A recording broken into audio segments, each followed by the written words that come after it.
Numa tranquila manhã de sábado na pequena aldeia de São Bartolomeu do Douro, perto de Vila Real, Manuel não fazia ideia de que aquele dia comum iria transformar-se numa verdadeira novela cheia de surpresas, emoções e reviravoltas que ecoariam na sua alma como o trovão distante de uma tempestade anunciada. A sua esposa, Leonor, já o tinha acordado ao romper da aurora, quando os primeiros raios de sol filtravam-se por entre as cortinas de linho finas da sua casa rústica, lançando reflexos dourados.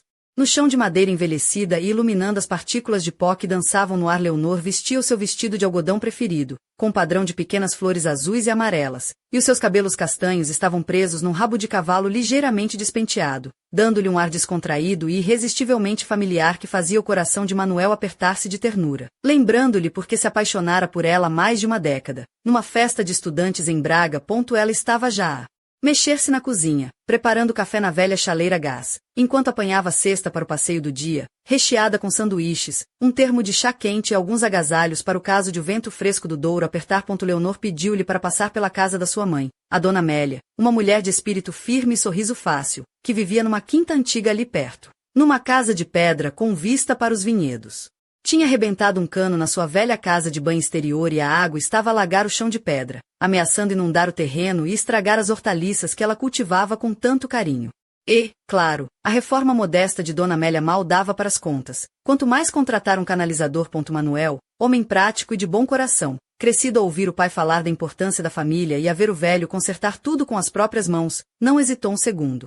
Espreguiçou-se, sentindo os músculos ainda queixar-se do trabalho no terreno do dia anterior, onde tinha plantado novos pés de videira, e sentou-se na cama, olhando Leonor com o afeto que só o tempo e a cumplicidade conseguem criar. Passo lá, disse, vestindo a camisa azul clara que Leonor tinha passado na véspera, com um leve perfume à lavanda que ela sempre colocava na água do ferro. Leonor sorriu, aproximando-se para lhe dar um beijo na bochecha, deixando um leve rasto de batom com aroma a cereja.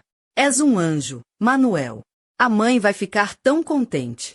Ela sempre diz que és o genro mais trabalhador e confiável do mundo. Ah, e não te esqueças das flores. Ela adora aquelas silvestres do campo. Dizem que lhe trazem recordações da infância no minho. Manuel assentiu, sentindo uma onda de energia e gratidão pelo privilégio de ter uma mulher tão atenciosa e discreta, que o apoiava tanto nas pequenas coisas como nas grandes decisões. Apanhou a sua velha caixa de ferramentas, já gasta pelo uso, cheia de chaves, parafusos e remendos acumulados ao longo dos anos, e saiu com seu carro antigo, que ronronava como um gato preguiçoso ao subir a estrada de terra batida. No caminho, parou numa mercearia da aldeia, onde o cheiro a pão fresco, terra molhada e feno inundava o ar. Comprou uma baguete crocante, enchidos fumados da região, legumes acabados de colher, algumas conservas e uma garrafa de água com gás, para refrescar. Também colheu um ramo improvisado de flores do campo, margaridas, papoilas e um pouco de alecrim, para alegrar a casa da sogra. Manuel chegou à quinta pouco depois das 8 da manhã. O sol já brilhava forte, aquecendo as telhas da casa e fazendo brilhar as gotas de orvalho nas folhas do pomar como pequenos diamantes. Decidiu não telefonar, o sinal era fraco e preferia fazer uma surpresa. Dona Amélia tinha lhe dado a chave do portão há alguns anos, depois de ele reparar o muro que o vento tinha derrubado numa tempestade. És como um filho para mim, Manuel, dissera ela, entregando-lhe o molho de chaves pendurado num coração de madeira. Manuel abriu o portão rangente e avançou cuidadosamente pelo caminho coberto de maçãs caídas, vermelho vivo e ainda por apanhar, tentando não acordar os galos nem o gato preguiçoso que descansava na soleira da porta. A casa mergulhava num silêncio matinal, interrompido apenas pelo canto dos pássaros e pelo zumbido das abelhas nas colmeias perto da horta. O som da água correr vinha da casa de banho exterior, uma pequena construção de pedra e madeira envelhecida, onde a umidade e o tempo tinham deixado marcas profundas. De repente, a porta da casa de banho abriu-se com um estrondo que fez Manuel saltar. Dona Amélia apareceu, enrolada numa toalha fina, que mal cobria o corpo firme e esguio, revelando a pele brilhante pelo vapor quente. Os seus cabelos grisalhos, ainda cheios de força, caíam em mechas soltas sobre os ombros. Os olhos dela regalaram-se de surpresa, o rosto corou até as orelhas, e a toalha escorregou-lhe, deixando à mostra um ombro e parte das costas, antes de ela agarrar com força, como quem tenta esconder um segredo. Manuel ficou paralisado, o coração a bater tão forte que quase lhe doía. Desculpe, Dona Amélia, gaguejou, desviando o olhar. Não queria assustá-la. A Leonor disse-me que o cano rebentou. Vim ajudar. Ela recuou, tentando recompor-se, e com um suspiro disse, na próxima avisa, Manuel. Pensei que fossem ladrões ou algum vizinho a fazer das suas. O coração quase me saiu pela boca. Manuel levantou as mãos em rendição, envergonhado. Prometo que não volto a fazer isto. Agora vou tratar do cano, para não molhar mais a casa. Dona Amélia sorriu, um sorriso suave e cúmplice, e convidou-o para entrar na cozinha, onde o cheiro a pão caseiro e ervas frescas enchia o ar enquanto Manuel começava a desmontar o tubo. Ela preparava chá num velho samovar, cortava pão e queijo com mãos ligeiramente trêmulas, mas o olhar firme. O silêncio entre eles era confortável, carregado de uma energia nova, quase elétrica. A conversa fluiu, entre histórias das vindimas passadas, recordações da juventude de Dona Amélia em Braga, e as pequenas loucuras de Leonor quando era criança, correndo pelo pomar descalça, com tranças ao vento. Manuel reparava nos gestos delicados dela, no jeito que ajeitava o roupão já gasto, e sentia um misto de respeito, ternura e algo indefinido que o fazia corar. Por momentos, a distância entre genro e sogra parecia desaparecer, deixando apenas duas almas ligadas por laços invisíveis, secretos e profundos. Quando finalmente o cano ficou reparado e a água deixou de escapar, Manuel sentiu uma vaga de orgulho e alívio. Dona Amélia agradeceu-lhe com um aperto de ombro que lhe percorreu o corpo como um relâmpago. Antes de partir, caminharem pelo pomar sob o sol morno da manhã, rindo das maçãs podres que caíam com um barulho engraçado no chão, e combinando plantar novas variedades na próxima primavera. Mal sabiam eles que aquele encontro inesperado seria apenas o início de uma série de acontecimentos que mudariam para sempre a dinâmica da família, revelando segredos escondidos sob a rotina e a aparente normalidade. Como um rio subterrâneo à espera de emergir. E ao longe, entre as folhas a tremer, um olhar furtivo observava, silencioso, guardando o mistério que só o tempo revelaria. O sol começava a subir no céu quando Manuel e Dona Amélia saíram para o pomar. O aroma doce das maçãs maduras misturava-se com o cheiro fresco da terra lavrada. Ela caminhava com passos firmes, apesar da idade, vestindo uma saia comprida de algodão cru que esvoaçava ligeiramente com a brisa, e uma blusa de linho vermelha que realçava sua tez morena, marcada pelo sol e pelos anos. Nos pés, calçavam sapatos de couro simples, mas bem cuidados, que já tinham visto muitas colheitas. Manuel seguia-a de perto, com a sua camisa azul clara enrolada até os cotovelos, as calças de ganga ligeiramente sujas de terra, e botas de borracha gastas. O suor já lhe escorria pela testa, mas havia um brilho nos seus olhos que não se apagava. Olha esta maçã, Manuel, exclamou Dona Amélia, segurando um fruto vermelho com manchas amarelas. Esta é para o teu almoço, depois do trabalho. Se fosse antigamente, já tinhas comido todas no caminho. Manuel sorriu, tentando não rir alto para não assustar os passarinhos que voavam entre as árvores. Enquanto recolhiam as maçãs, começaram a falar sobre os planos para o futuro da quinta. Dona Amélia falou da vontade de modernizar a vinha, talvez plantar castas novas, enquanto Manuel contava das novidades da fábrica onde trabalhava, onde tinha começado a restaurar bicicletas antigas, um hobby que o ajudava a descontrair. De repente, um som estranho interrompeu a conversa, um miado agudo que vinha do lado do celeiro. Manuel franziu a testa. Olha, parece que temos um visitante, disse, aproximando-se devagar. Entre as sombras da madeira velha, uma gata magra e de pelo maltratado apareceu, com olhos verdes grandes e brilhantes, encarando-os com desconfiança. Dona Amélia sorriu. Ah, essa é a Mimi. Chegou cá há uns dias, deve ter se perdido. Se quiseres, podes ficar com ela, Manuel. Dizem que os gatos trazem sorte, e espantam as moscas. Manuel riu-se, pegando na gata com cuidado. Se me ajuda a espantar as moscas, já é um bom negócio, brincou, sentindo uma pontada de ternura ao olhar para o animal que se aconchegava no seu braço. Enquanto voltavam para casa, as nuvens começaram a formar-se no horizonte, pintando o céu com tons cinzentos e púrpuras. O vento levantou-se, fazendo dançar as folhas das macieiras e anunciando uma tempestade que se aproximava. Ao entrarem no interior, o ambiente mudou. A luz suave do entardecer iluminava o rosto de Dona Amélia, agora mais relaxado, mas com um brilho enigmático nos olhos que Manuel não conseguiu decifrar. Sentaram-se à mesa da cozinha, onde o aroma do chá e dos bolos caseiros preenchia o espaço. As conversas tornaram-se mais íntimas, confidências sussurradas entre goles de chá quente. Mas, no meio daquela calma aparente, Manuel percebeu um pequeno envelope branco pousado discretamente ao lado do samovar, com seu nome escrito à mão, numa caligrafia firme mas elegante. Uma dúvida surgiu-lhe imediatamente. Teria sido deixado ali por acaso, ou estava destinado a ele? Antes que pudesse perguntar, um estrondo de trovão ecoou pela casa, e as luzes tremularam, mergulhando-os num silêncio súbito e carregado de tensão. Dona Amélia olhou para Manuel com um sorriso que misturava um aviso e um segredo. Há coisas que a terra guarda, Manuel. Nem tudo está à vista, nem tudo pode ser dito. Mas amanhã, talvez, possamos falar sobre isso. Manuel sentiu um arrepio percorrer-lhe a espinha. A noite prometia ser longa, e o mistério que começara naquela manhã ainda estava longe de ser desvendado. E, no fundo do seu pensamento, uma pergunta insistia. O que estaria escrito naquele envelope, e por que razão fora deixado tão cuidadosamente sua espera? A noite caía lentamente sobre São Bartolomeu do Douro, envolvendo a aldeia num manto de sombras e silêncios. Manuel regressou à sua casa, uma pequena moradia de pedra com janelas emolduradas por cortinas floridas, onde Leonor o esperava com um sorriso radiante e um robe de cetim cor de vinho que realçava suas curvas suaves, deixando entrever os contornos do seu corpo com uma elegância discreta que fazia a imaginação de Manuel vagar. Mesmo depois de um dia cansativo, enquanto Leonor preparava um chá de ervas colhidas no jardim, Manuel sentou-se à mesa da cozinha, o envelope branco pousado diante dele. Como um convite silencioso para um segredo por revelar. Olhou para Leonor, com uma voz carregada de uma mistura de curiosidade e apreensão, disse: "A tua mãe deixou-me isto. Não sei o que é, mas sinto que não é apenas papel e tinta. Leonor aproximou-se, pousando suavemente a mão no ombro dele, os seus dedos frios contrastando com o calor do corpo de Manuel. Minha mãe sempre teve os seus mistérios, murmurou, com um brilho de cumplicidade nos olhos castanhos.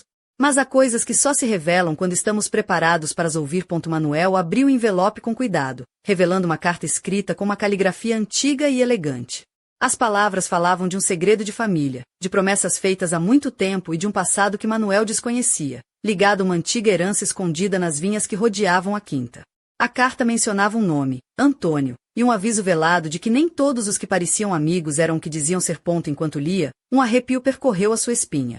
Leonor observava-o, fascinada pela intensidade do momento, vestida agora com uma camisa branca oversized que lhe caía pelo corpo, deixando um ombro descoberto, um convite silencioso à intimidade que Manuel lutava por controlar. De repente, a luz piscou e apagou-se, mergulhando a casa numa penumbra quase total.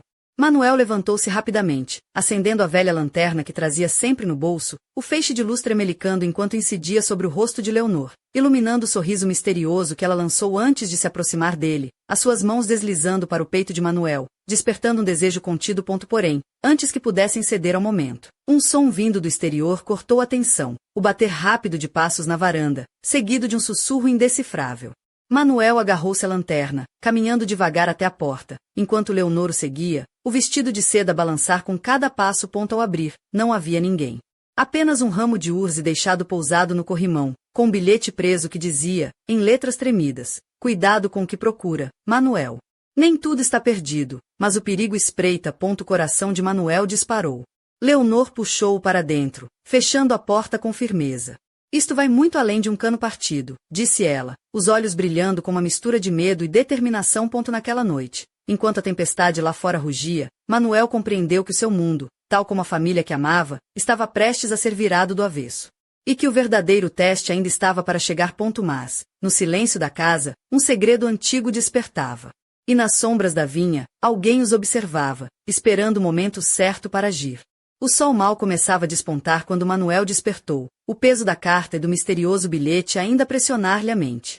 Leonor dormia ao seu lado, o cabelo castanho espalhado pelo travesseiro, o vestido de seda repousando suavemente sobre as suas pernas, revelando um pouco da pele macia que Manuel conhecia tão bem. Um arrepio percorreu-lhe o corpo, mas o pensamento do perigo iminente impediu-o de se entregar ao calor daquele momento. Levantar-se fora um desafio. Cada movimento parecia carregado de significado, como se o silêncio da casa escondesse vozes invisíveis a sussurrar segredos antigos. Manuel vestiu a camisa azul clara, ainda com o aroma suave da lavanda, calçou as botas de borracha e saiu para o ar fresco da manhã, onde o orvalho brilhava nas folhas e o ar cheirava a terra molhada. Dirigiu-se para a vinha, sentindo o peso do mistério a crescer com cada passo. As vinhas estendiam-se em fileiras ordenadas, mas havia algo diferente naquele dia, uma tensão no ar, como se as plantas próprias sussurrassem avisos. Manuel parou diante de uma cepa antiga, cujas folhas já começavam a amarelar, e notou marcas estranhas na terra, pegadas que não reconheceu. De repente, ouviu um ruído atrás de si. Virou-se rapidamente e viu uma figura encapuzada desaparecer entre as árvores, deixando para trás um cheiro de musgo e terra molhada. Um arrepio gelado subiu-lhe pela espinha, e ele apertou as mãos nos bolsos, tentando controlar o impulso de correr atrás. Enquanto voltava para casa, o sol iluminava as sombras das árvores, mas a inquietação permanecia. Leonor estava à espera, vestida com uma blusa leve e umas calças de linho, o olhar preocupado, mas determinado. Encontraste alguma coisa? Perguntou ela, aproximando-se devagar, os seus olhos castanhos a brilhar com uma mistura de medo e coragem. Pegadas estranhas na terra, respondeu Manuel, mostrando-lhe as marcas. Alguém esteve aqui esta noite. E não me pareceu ser um vizinho amigo. Leonor mordeu o lábio inferior, lembrando-se da carta e do aviso. Talvez seja melhor chamarmos alguém. O tio Joaquim, por exemplo, conhece bem esta região e sabe lidar com situações complicadas. Manuel hesitou. Confiava em Joaquim, mas sentia que estavam a entrar num jogo perigoso, onde cada movimento podia ser vigiado. Decidiu que precisava de mais informação antes de agir. Naquela tarde, enquanto o céu se tingia de laranja, Manuel voltou à cozinha da quinta, onde Dona Amélia preparava o jantar. Ela estava vestida com um avental antigo, que contrastava com a sua postura firme e segura, e os seus olhos cintilavam com uma sabedoria que só os anos conferem. Sabes, Manuel, começou ela, com voz calma, há segredos nesta terra que remontam a muito antes do teu tempo. O teu avô Antônio, de quem a carta fala, tinha inimigos que nunca esqueceram o que ele fez. O que encontrou nas vinhas pode ser mais valioso do que pensas. Manuel sentiu o peso das palavras assentar-se sobre ele. O passado da família estava entrelaçado com perigos que agora começavam a emergir. Enquanto jantavam, uma sombra passou rapidamente pela janela, fazendo-os olhar em silêncio. O mistério aprofundava-se, e Manuel sabia que a verdadeira batalha ainda estava por começar. Mas, no silêncio da noite, um sussurro distante parecia chamar pelo nome dele, prometendo revelar segredos que poderiam mudar tudo, ou destruí-lo por completo. O crepúsculo anunciava o fim de mais um dia em São Bartolomeu do Douro, e Manuel sentia o peso do segredo a crescer, quase sufocante. Leonor preparava a lareira, o vestido leve a deslizar-lhe pela pele com uma sensualidade natural, enquanto o aroma da lenha queimada preenchia a casa. Ele observava-a com um misto de admiração e preocupação, consciente de que, por trás daquela tranquilidade aparente, algo sombrio se movia nas sombras do seu mundo. Decidiu que precisava de respostas. Com a carta da Dona Amélia na mão, Manuel procurou Joaquim, o tio da sua esposa, um homem robusto com mãos calejadas e olhos perspicazes, conhecido pela sua experiência nas vinhas e pela sabedoria herdada dos seus antepassados. Encontraram-se numa taberna rústica à beira do rio Corgo, rodeados pelo cheiro a vinho tinto e castanhas assadas. Joaquim vestia uma camisa de flanela vermelha, calças de ganga gastas e botas de couro, e tinha sempre um cigarro pendurado no canto da boca. Antônio, dizes? Murmurou Joaquim, folheando a carta com cuidado. Esse nome traz lembranças. Não são histórias para contar a qualquer um, Manuel. Há pessoas que fariam qualquer coisa para manter certos segredos enterrados. Manuel sentiu um calafrio. Sabes de alguma coisa? Do que se trata exatamente? Joaquim olhou em volta, baixou a voz e contou-lhe sobre uma antiga disputa na região, onde terras e vinhas foram palco de traições e alianças perigosas. Falou de uma herança escondida, que poderia mudar o destino da família, mas também trazer inimigos inesperados. Enquanto conversavam, a porta da taberna abriu-se com um estrondo, e um homem alto de rosto marcado pela vida entrou, os olhos negros a percorrer o espaço como uma sombra silenciosa. Manuel sentiu o coração acelerar. Aquele olhar parecia conhecer segredos que nem ele próprio ousava explorar. Estranho aproximou-se da mesa, sorriu com um ar enigmático e disse: Manuel, creio que temos muito de que falar.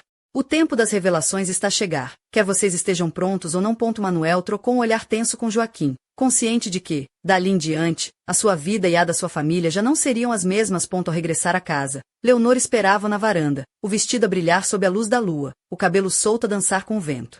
Manuel sentiu a mistura de desejo e medo a crescer dentro de si, sabendo que o futuro guardava desafios que testariam não só a sua coragem, mas também a força dos laços que os uniam. E, no silêncio da noite, enquanto as estrelas espreitavam por entre as nuvens, um segredo antigo despertava, pronto para emergir das profundezas da terra e das memórias, ameaçando tudo que Manuel amava. O jogo tinha começado. E ninguém sairia ileso.